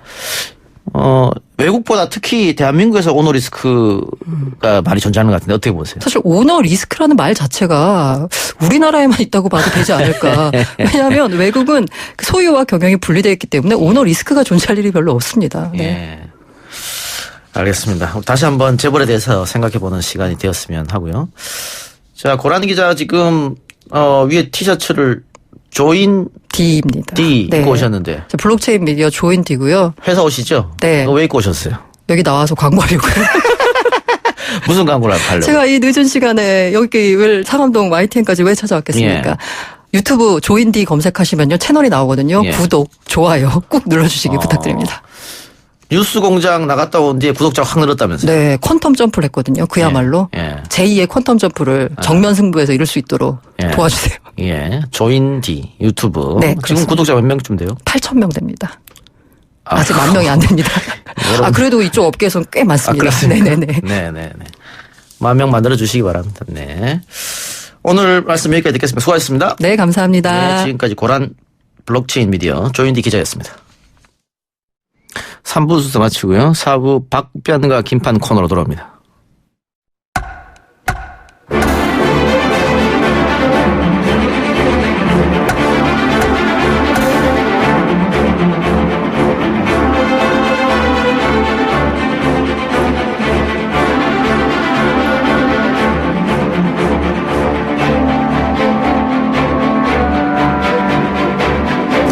YTN 라디오 이동의 뉴스 정면 승부 4부 시작합니다. 매주 화요일 사건 사고 소식을 정리하고 있습니다. 박지훈 변호사, 김민우 변호사 나왔습니다. 어서 오십시오. 네, 안녕하세요. 오늘 첫 번째로 이야기해 볼 사건은 한국 마사회에서 벌어진 7명이 스스로 목숨을 끊은 사건입니다. 7번째로 숨진 분이 고 문중원 기수인데 네. 지난해 11월 29일에 세상을 떠났습니다. 그런데 아직까지 장례가 치러지지 않고 있다고요? 네, 장례도 치러주지 않고 지금 좀 시위라든지 이런 것도 좀 하는 양상입니다. 오늘 일간지에 또 이게 항의하는 광고도 냈더라고요. 그렇죠. 광고도 냈고요. 예. 지금 첫 번째가 7번째라는 게 중요하고요. 예. 똑같은 문제점을 계속 지적을 하고 있어요. 예. 기수들이. 예. 이 마사회 기수들이 많이 힘들다. 특히 마사회가 권한을 많이 남용하고 있고 그래서 이거 관련해서 제도 개선이 필요하다면서 유서에도 남겨져 있고 이거 관련한 요구가 지금 안 받아들이고 있다. 이렇게 얘기를 하고 있는 상황입니다. 예. 유서 내용을 좀 알려주시겠습니까? 네. 네, 유서 내용은 지금 마사회 그다음에 조교사 기수 이런 분들의 현실과 마사회 권한 남용이나 뭐 부정 경마 의혹 이런 것들인데요. 사실 말씀하신 대로 마사회 산하의 여러 경마장 중에서도 부산 경남 경마공원에서만 지금 7분이 자살하신 걸로 돼 있거든요. 그래서 지금 같은 문제점이 계속 반복되고 있는 걸로 보입니다. 네. 예. 지금 경기장은 뭐 서울에도 있고 부산에도 있고 제주도에도 있고 뭐 그런데 부정 경마가 싫어가지고 직접 마방을 그렇죠. 경영하려 했다고 하는데 부정 경마가 뭡니까? 부정 경마는 이제 말한테 순위 같은 것들을 좀 매기기도 하고요. 예. 좀 천천히 뛰라. 말 보고. 그리고 좀 빨리 뛰라. 이런 식으로 조절을 하는 겁니다. 순위 조작이네? 기수한테 그 얘기를 하면서 이제 이게 조교사라고 그러는데 이 마방을 책임지고 있는 사람을 조교사라고 하는데 이 조교사가 기수한테 어느 정도 권한을 좀 남용하고 이런 부분을 받아들이지 못하면 기수 자체가 말을 본인이 소유를 하거나 관리를 할 수 없기 때문에 예. 본인이 직접 마방을 운영하려고 하는데 또 그것도 한계가 있다 보니까 계속 이런 나쁜 좀 관행 같은 게 반복되는 걸 보입니다. 예. 아니 근데 이렇게 6명, 7명이 사망할 때까지 마사회는 뭐 했습니까? 좀 많은 사람들이 지금 7번째 지금 이런 일이 일어났는데 시스템에 지금 문제가 있는 걸로 지금 보이는데 마사에서는 별다른 얘기를 하고 있잖아요. 갈등 관계 정도로만 지금 생각하는 것 같아요. 특히 조교사, 그러니까 말 관리하는 사람하고 기수하고 그런 갈등 관계고 이거에 대해서 뭐 큰 문제가 있다고 보는 건 아닌 것 같아요. 그러다 보니까 계속적으로 반복되는 걸 지금 보입니다. 네, 그래서 지금 이번 제도 개선안이 연말에 마련이 돼서 1월부터 지금 시행은 되고 있습니다. 그런데 지금도 노조는 근본적인 개선이 없는 미봉책이라고 지금 비판을 하고 있습니다. 그 내용을 보면은 굉장히 지금 여기는 아까도 말씀드렸듯이 여기서만 이렇게 많은 문제가 생겼던 게 여기만 기본급이 전혀 없습니다. 기수들에게. 그러니까 뭐 말씀드리자면 마주가 구단주고 비유를 하자면 아까 말씀하신 조교사가 감독 그다음에 선수가 기수. 이렇게 보시면 될 텐데 다른 곳에서는 기수들에 대한 기본급이 있지만 여기서는 상금으로 순위 안에 못 들면 기본급이 없는 구조입니다. 그러다 보니까 말씀하신 대로 아주 우수한 말을 등급이 낮은 말인 것처럼 이렇게 기수한테 살살 뛰게 한 다음에 실제 이제 낮은 등급끼리 뛰는 경주에 높은 등급의 말이 사실상 조작해서 들어간 다음에 이제 거기서 높은 순위를 확보해서 자기의 보수나 이런 그 수입을 확보하는 그런 시스템이 약간 있었던 것 같습니다. 이게 그런 부분이 유서에 나오고 있네요. 그래서 이 부산 경마공원에서만 유독 자살자가 많이 나오고 그런 일들이 반복되다 보니까요. 그리고 뭐 저희는 잘 모릅니다만 기수, 조교사, 말관리사 이게 가불관계가 심하다고요? 엄청 심하다고 해요. 사실은 이 조교사 그러니까 마주가 가장 높겠죠. 말 주인이니까 조교사가 그 말을 관리하는 사람으로 보면 될 것 같아요. 그 조교사가 기수한테 내리는 뭐 명령이라든지 이런 게 너무 절대적이다 보니까 부당한 명령에 대해서 상당히 뭐 반항하거나 거절할 수 없는 상황이고요. 그래서 계속 얘기를 드리지만 기수들이 그렇다면 나도 이제 조교사 하겠다. 그래서 조교사 시험이 있는데 그 시험에 응시를 하면 또 마사에 이런 데서 안 되도록 또 방해를 또 조직적으로 한 걸로 보입니다. 그래서 마방 운영 같은 것도 할 수 없고 조교사도 할 수 없고. 채용비리 얘기도 나오네요. 그렇죠. 그래서 채용에 하는데도 문제가 있다는 식으로 얘기를 하고 그러다 보니까 기수 입장에서는 이것도 못하고 저것도 못하고 이러니까 이렇게 극단적인 선택까지 온 게 아닌가 이렇게 보입니다. 이게 지금 경찰 수사는 진행되고 있습니까? 이게 범죄라고 일단은 뭐 극단적 선택 부분이긴 한데 부정 경마는 충분히 의혹이 있는 거거든요. 그 부분을 이제 좀 들여다보고는 있는데 시간이 좀 꽤 지났어요. 고소나 이 조치를 한 지 한 40여일이 지났는데 크게 뭐 진척사항은 지금 아직 없다고 하고 그럼에도 불구하고 만약 이게 부정 어떤 경마라든지 부정 의혹이 있다면 처벌 대상 될 것 같아요. 이 마사회법이라든지 국민체육진흥법 위반이 될 것 같습니다. 그런데 지금 유서에 나온 수법들이 굉장히 은밀한 것이고 증거가 남기 어려운 부분들이어서 상당히 쉽지는 않을 것 같습니다. 근데 다만 이제 아까 말씀하신 그 마사, 마사 대부 심사라고 하더라고요. 그렇죠? 그러니까 마국간을 빌려주는 그 심사인데 거기에서는 지금 일부 심사와 관련해 가지고 자료가 남아 있습니다. 그래서 2018년 심사를 했던 과정에서 외부 위원 2명에게서 지금 고문 기수가 합격 점수를 받았었습니다. 근데 내부 위원들이 낮은 점수를 주면서 불합격을 했고요. 2019년 심사에서는 내부 외부 위원 모두로부터 낮은 점수를 받았습니다.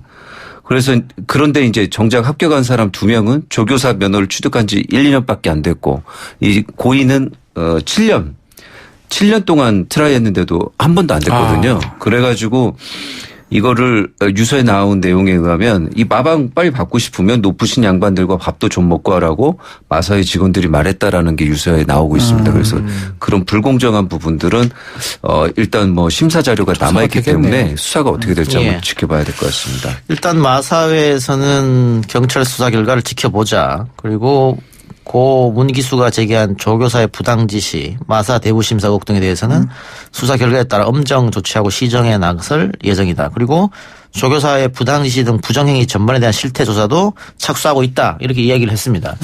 이 마사회가 최순실 국정농단 사태 때 위상이 많이 떨어졌지 않습니까? 그렇죠. 신뢰도 많이 잃었는데 그 회복해야 될 시점에 또 이런 일이 벌어져서 예, 여러 가지로 논란이 있는 것 같습니다. 다른 얘기로 넘어갑시다. 오늘 김경수 지사의 항소심 재판부 선고가 예정되어 있었는데 연기가 됐습니다. 두 번째 연기가 됐어요. 이런 일이 자주 있습니까? 뭐 한 번 정도 연기는 할 수 있어요. 예. 크리스마스 이브 때 작년 때 12월 14일 날 한 번 연기했었고요. 예.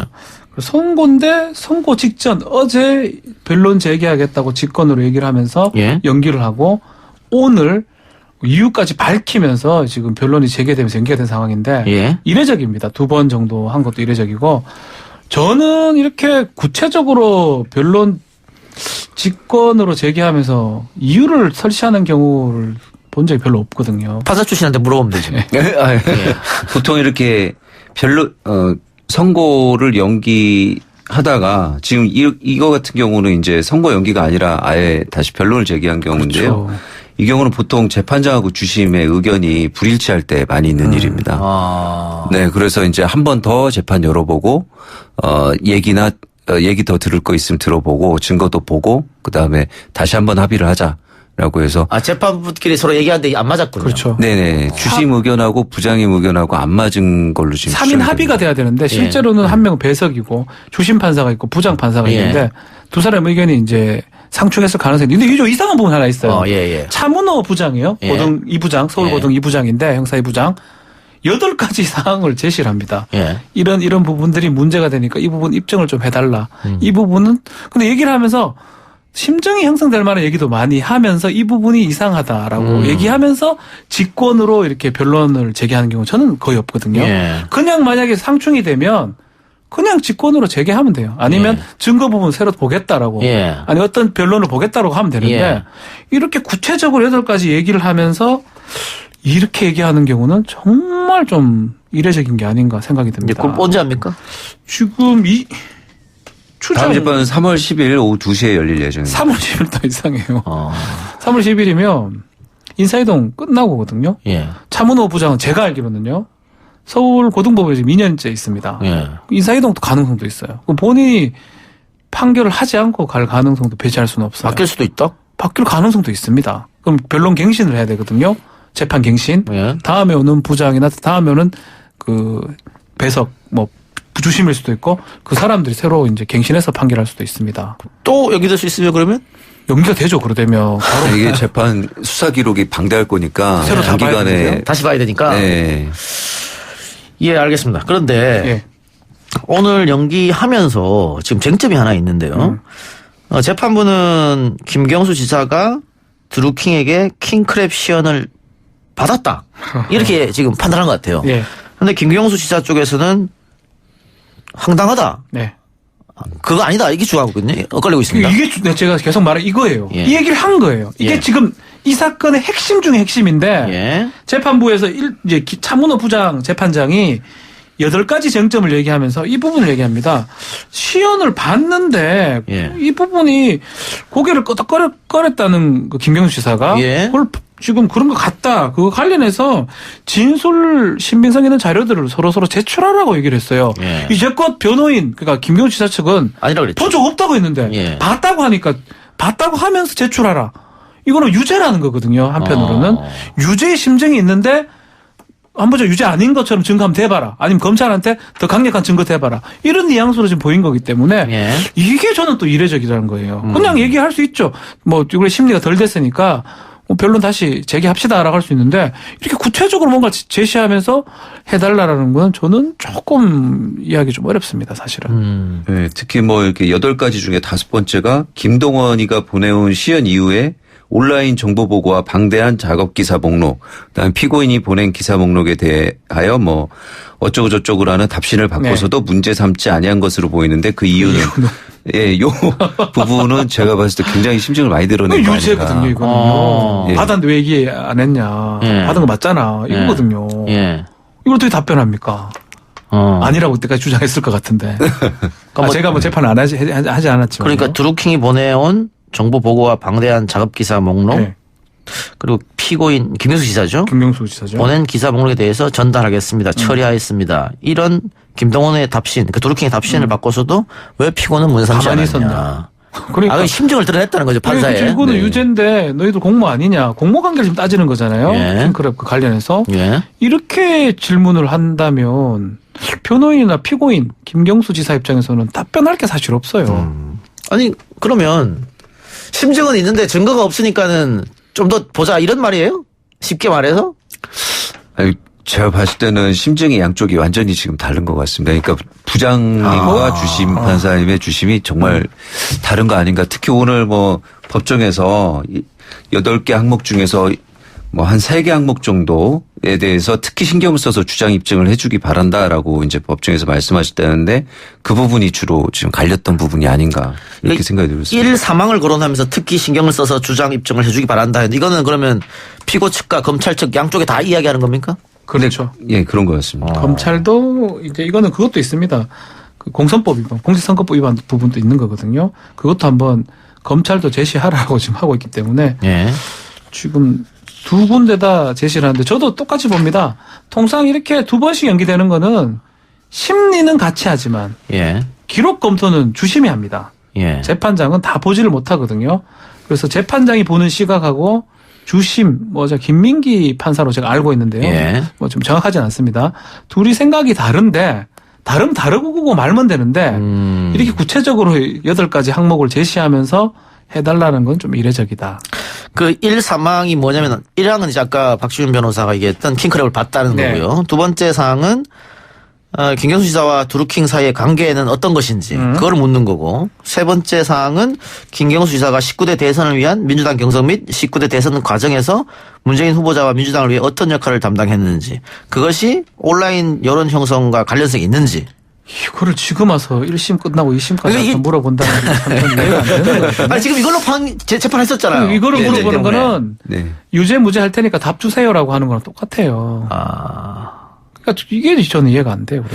그래서 이제 박준 변호사도 군에서 판사 했었고 김윤호 변호사님은 이제 판사 출신인데 이렇게 주심과 이게 부심이 의견이 엇갈리는 부장판사 의견 엇갈리는 경우가 자주 있습니까? 아니 그렇게 많지는 않습니다. 거의 한 1년에 한 2-3개. 네네. 그러니까 재판장이 부장이잖아요.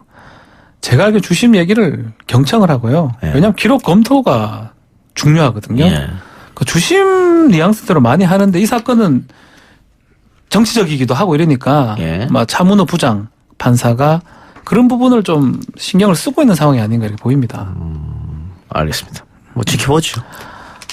3월달까지 또 미루고 이런 얘기까지 참. 아니 근데 지금 보니까 김경수 지사 재판도 지금 계속 연기. 박준 변호사 말대로 만일 판사가 바뀐다면 또 연기인데. 바뀔 수도 있어요. 이재명 지사 판결도 12월 달에 원래 났어야 되는데 지금 2월 달을 코앞에 한데도 아직 결과가 안 나왔거든요. 둘 다 지금 문제가 저는 또 다른 방송에 그렇게 얘기했습니다. 이렇게 연기된 게 이거 내기 전이라서 8개 항목. 그전에는 연기되면 될수록 보궐 재선거하고 관계가 있는 거거든요. 그렇죠. 빨리 해야 돼요. 결과를 내줘야 보궐을 하든 아니면은 선거를 안 하든 결정이 나겠죠. 결정이 나는데 연기된 건 오히려 이 지사들한테 좀 유리한 측면이 있는 거 아니냐라고 제가 방송에서 얘기를 했는데 그게 이제 8가지 항목 얘기하기 전이에요. 8가지 항목을 딱 보고 나서는 또 그것도 아니다라고 생각도 들고요. 이런 부분이 있는 것, 정치적으로 설날 앞두고 있잖아요. 이게 또 입에 오르면 본인 판사들 또 사람인 이상 좀 부담스러운 측면도 있지 않을까. 이건 제 개인적 생각입니다. 그분들이 그렇다는 게 아니고. 동의합니까? 판사 조정이라는 말씀이신데 좀 없지 않은. 동의한다는 거네요? 것 같은 게 지금 이 8개 항 중에 사실은 아까 말씀하신 것처럼 사망 같은 경우에 피고인이 대선이나 경선 때 한 역할이 뭐냐는 이게 사실은 수사를 할 때 기초 중에 기초로 미리 파악돼 있는 사항일 것 같은데 이런 것까지 들어간다는 거는 뭔가 좀 3월 10일까지 좀 재판을 준비하라는 기간을 길게 주는 어떤 명분이 아닌가 싶어서 또 항목도 8개나 되지 않습니까? 또 그중에는 또 파란 같은 경우는 굳이 이거 지적 안 하고 재판부에서 판단만 하면 되는 것도 들어가 있어요. 만약 문재인 대선 후보자나 민주당을 위한 대권 순위 조작을 피고인이 공모했다고 보더라도 범죄 일람표 중 문재인 후보의 무호적인 댓글에 비공감을 클릭한 부분 등등등 뭐 이제 문재인 후보를 편들었다고 보기 어려운 부분 이런 부분에 대해서 이런 게 뭐가 있는지 분류해서 제출해라. 그 부분들에 대해서 공동정범이 성립한다고 봐야 한다면 그 이유와 근거를 그렇지 않다면 그 이유와 근거를 제시. 이거는 사실은 재판부에서 그냥 걸르면 되는 거지. 굳이 안 해도 되는 거거든요. 그다음에 뭐 실황에 네이버 등 포털 사이트 업체들이 비정상적 이용을 차단하기 위해 투입한 노력과 비용을 이거를 피고인하고 특별검사한테 내라고 한다는 게 어떤 의미가 있는 것인지 잘 모르겠는데 약간 좀 뭐랄까 지금은 판결 선고하고 싶지 않고 조금 좀 뒤로 미뤄졌으면 한 마음이 들어간 성명사항 같은 느낌 같은 게 좀 들었거든요. 네, 알겠습니다. 예, 4월 다 지켜보고요. 하나만 더 합시다. 전 남편과 의붓아들을 살해한 혐의로 재판에 넘겨진 고유정 검찰이 사형을 구형했네요. 네. 사형이 구형된데 이것도 변론이 종결되진 않았습니다. 자꾸 변론이 종결되지 않는 모습인데 변론 종결을 못 시킨 이유는 마지막에 절차가 검찰이 구형을 하면 피고인 측이 변론을 하고요. 또 피고인이 최후 진술합니다. 고유정이. 그 절차를 거쳐야 되는데 그 직전에 증거자료 좀 사실조회 좀 해달라고 요청을 했고요. 법원 입장에서 조금 화를 냈다고 해요. 예. 지금 와서 이걸 변론도 안 한다 이 말이 되냐. 그렇지만 마지막으로 아마 요청하는 그 상황이라서 보니까 그거까지 듣는다고 하면서 재판이 좀 연기됐어요. 2월 10일로 연기가 됐고 막 그날 변론이 종결될 것으로 보입니다. 예. 근데 검찰은 사형을 구형했는데 뭐 대한민국은 실질적 사형 폐지 국가 아닙니까? 네. 어떻게 그래도 이제 선고될까요? 검찰이 이제 그 구형 기준 같은 법원에는 양형 기준을 만들려고 해서 만들어 놓고 정작 이제 검찰은 구형 기준을 잘 공개를 안 해가지고 좀 그렇습니다만은 양형 기준을 보더라도 이제 이 경우는 살해욕의 발로 진짜 어떤 증오심이나 죽이고 싶은 마음을 가지고 죽인 것이고 그 다음에 그런 살해욕의 발로나 충족으로서 2인 살해. 라고 해서 5유형으로서 제일 무서운 유형에 들어갑니다. 양형기준상. 그다음에 지금 보여주고 있는 태도로 봤을 때 계획적이었고 범행수법도 잔혹했고 사체도 성계해서 가중 요소도 지금 많기 때문에 양형기준법상으로는 뭐 최하가 무기인 그런 상황이 아닌가 생각이 듭니다. 그래서 여러 가지 더 참작해서 사형을 구형한 것으로 보입니다. 검찰이 승부 쓸 때인 것 같아요. 예. 한 명이면 우리 대법원 판례상 사형 선고하기 어렵습니다. 예. 특별한 사정이 있는 건 연속살인, 연쇄살인이 있거든요. 예. 두 사람 살인까지 병합 신청을 해서 그게 받아들여졌어요. 승부수를 띄운 거고 그게 아마 두 개 다 전 남편, 의붓아들 둘 살인 혐의가 인정된다면 사형의 가능성도 배제할 수 없다 생각이 듭니다. 네. 최근에 사형 선고 받은 사람은 안인득 그리고 이영학 뭐 그렇게 되는 건데. 그건 한 명이 아니죠. 예. 수명을 살해했던 사건들이거든요. 근데 지금 사형 멈춘 지 21년. 네. 사형수는 60여 명이 지금 복역 중인데. 네. 실질적으로 이렇게 사형 폐지국가 됐으면 뭐 가석방 없는 종신형? 뭐 그런 제도를 도입하고 사형도 폐지해야 되지 않느냐. 형법을 바꿔야 돼요. 예. 형법에 형의 종류가 9가지 있는데 그 중에 이제 무기 징역이 있는데 예. 무기징역 중에 단서를 달면 되죠. 나올 수 없는 무기징역, 예. 종신형 하면 되는데 그럼 그걸 하고 사형을 안 하면 되는 거거든요. 예. 근데 무기징역 같은 경우는 20년만 복역을 하면 가석방이 가능해요. 예. 그러다 보니까 계속적으로 이렇게 문제 제기를 하는 겁니다. 그래서 이제 법을 좀 바꿀 때가 되지 않았냐 그런 이야기도 나온 것 같아요. 이런 거 신경 써야 되는데 아닙니다. 예, 얘기하면 제가 이 바꿔야 될 법인 건 법이거든요. 예. 안 맞잖아요. 97년부터 사형 집행을 안 하고 있는데 예. 지금 20년인가요? 21년, 22년 됐네요. 이렇게 하고 있는데 예. 이거는 형법 바꾸든지 뭐 조치를 취해야 되는데 이건 안 하고 있고 또 근데 사형이 합헌이라고 지금 헌법재판소 견해가 그렇다 보니까 사형을 두고 종신형을 둬야 돼요. 제가 봤을 때는. 지금 구조라면. 아니, 그러니까 최종적으로 법무부 장관과 대통령의 사인이 필요한 건데 사형은. 네, 안 하죠. 23년 동안 안 했는데 어떤 대통령이 이걸 하겠습니까? 못하죠. 네. 그렇죠. 정식으로 부담돼서도 못하는 건데. 예. 어쨌든 이 논의는 뭐 과거에 될 수 왔지만 앞으로도 계속 있을 것 같습니다. 네. 예. 네. 알겠습니다. 두 분 말씀 오늘 여기까지 듣겠습니다. 수고했습니다. 감사합니다. 감사합니다. 오늘 순서 여기서 마치고요. 저는 내일 이 시간 다시 돌아오겠습니다. 들어주신 여러분 대단히 감사합니다.